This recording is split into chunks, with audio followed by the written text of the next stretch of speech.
Halo semuanya, selamat datang di pembahasan materi kita kali ini. Hari ini kita bakal langsung terjun ngebongkar semacam buku hukum utama alam semesta. Kita bakal cari tahu kenapa kesempurnaan mutlak itu ya pada dasarnya mustahil. Kalau Anda pernah mikir kenapa barang-barang di sekitar kita makin lama makin tua, mendingin, atau rusak, nah termodinamika punya jawabannya. Oke, biar gak nyasar di labirin fisika ini peta jalan singkat kita. Kita bakal ngelewatin realitas hanya bergerak satu arah, mesin dan energi yang terbuang, memaksa panas mengalir mundur, mitos mesin abadi, Carnot dan kesempurnaan hakiki, sampai akhirnya nyampe di energi kualitas lebih penting dari kuantitas. Yuk langsung aja. Coba bayangin ini, kita semua tahu secangkir kopi panas yang ditaruh di meja pasti bakal mendingin kan?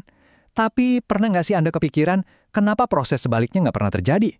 Maksudnya, kenapa kopi itu nggak tiba-tiba nyerap panas dari udara sekitar terus mendidih sendiri? Padahal secara teoritis energinya cukup loh di ruangan itu. Kok alam kayak selalu bilang nggak bisa gitu? Nah, pertanyaan tadi ngebawa kita ke bagian pertama, realitas hanya bergerak satu arah. Di sini kita memantapkan fakta bahwa proses fisik di alam semesta kita itu jalannya lurus, satu arah, dan nggak bisa diputar balik. Gini perbandingannya. Hukum pertama termodinamika kan cuma bilang energi itu kekal, jumlahnya tetap. Nggak bisa diciptain, nggak bisa dimusnahin. Tapi, hukum kedua ini ngasih tahu kita hal yang jauh lebih penting. Energi itu punya kualitas, dan realitas cuma bergerak satu arah.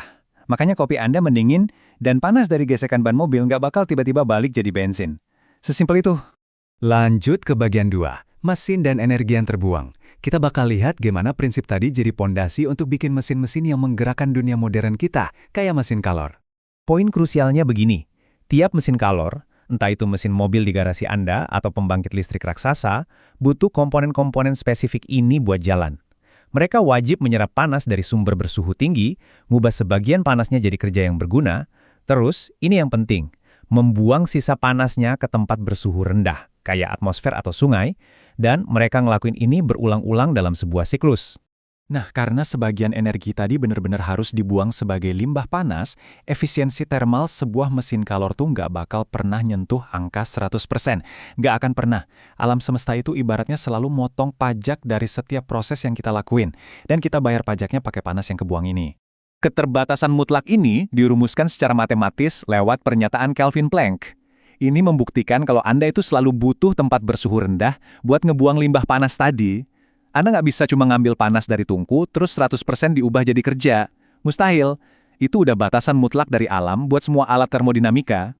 Masuk ke bagian 3, memaksa panas mengalir mundur. Tapi tunggu dulu.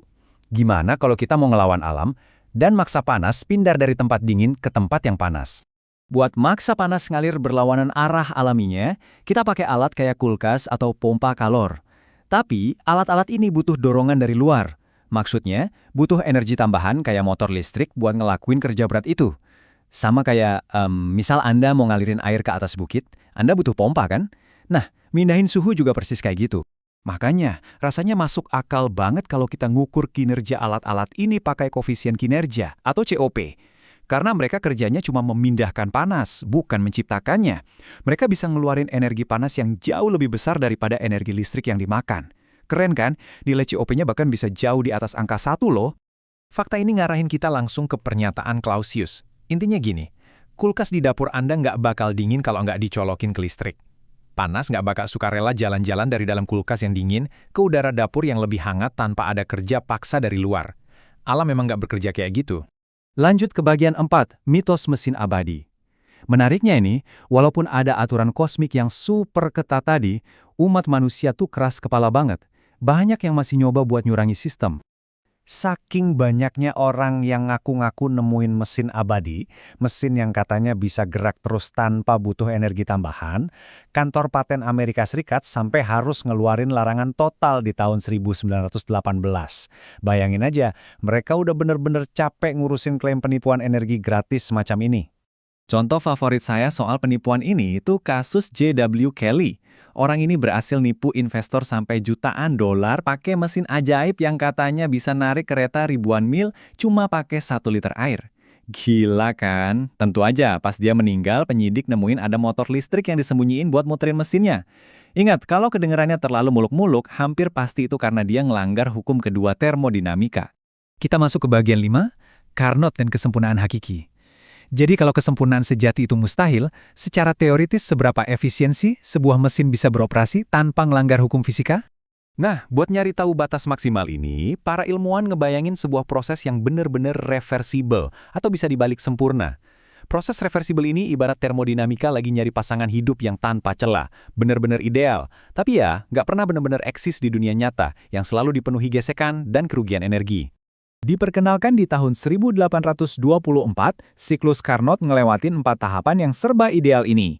Ekspansi isotermal reversibel, terus adiabatik reversibel, kompresi isotermal reversibel, dan kompresi adiabatik reversibel. Proses imajiner ini ngasih kita gambaran tentang batas efisiensi paling mentok yang bisa dicapai mesin kalor manapun.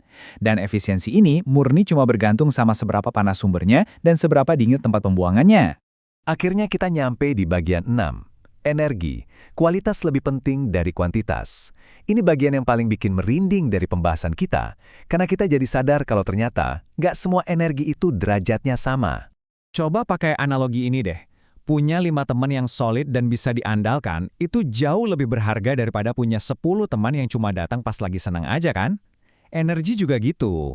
Kualitas energi jauh lebih penting dari sekedar jumlah kasarnya. Hukum pertama mungkin ngitung seberapa banyak energi alias teman yang Anda punya, tapi hukum kedua lah yang nentuin seberapa berkualitas kekuatan mereka buat bantu Anda. Kita bahkan bisa lihat kelemahan dari obsesi terhadap kuantitas ini di industri diet yang nilainya miliaran dolar loh. Mereka sering banget cuma fokus sama kuantitas kalori, ini hukum pertama nih, tapi abai sama hukum kedua yang ngatur efisiensi tubuh dan seberapa berkualitas energi kalori itu dipakai. Bukti nyata kalau menilai sesuatu cuma dari jumlahnya aja, sering bikin kita salah jalan. Coba perhatiin betapa tajam penurunannya di sini. Pas suhu sumber panasnya makin turun, kualitas energinya langsung terjun bebas.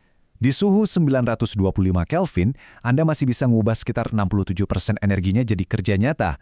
Tapi begitu suhunya anjlok ke 350 Kelvin, cuma 13% yang bisa buat dipakai. Energi yang suhunya rendah, nyaris nggak ada nilai ini buat ngelakuin kerja mekanis. Makanya, tiap kali kita dengar kampanye soal menghemat energi, yang sebenarnya kita maksud tuh melestarikan potensi kualitas tingginya, sebelum energi itu terdegradasi selamanya jadi sekedar limbah panas bersuhu rendah yang nggak guna. Ingat ya, jumlah total energinya emang nggak bakal berkurang, tapi kegunaannya itu loh yang benar-benar hancur. Sebagai penutup, saya mau ninggalin satu pertanyaan provokatif ini buat Anda renungkan. Pas Anda ngelihat sistem, mesin, atau bahkan hubungan di hidup Anda hari ini, apakah Anda diam-diam terlalu terobsesi sama kuantitas energi di sekitar Anda dan malah mengabaikan kualitasnya? Jangan biarkan energi berharga yang Anda miliki cuma jadi angka tanpa makna. Terima kasih udah ikut ngebedah materi ini bareng saya, tetap kritis, dan sampai jumpa di analisis seru berikutnya.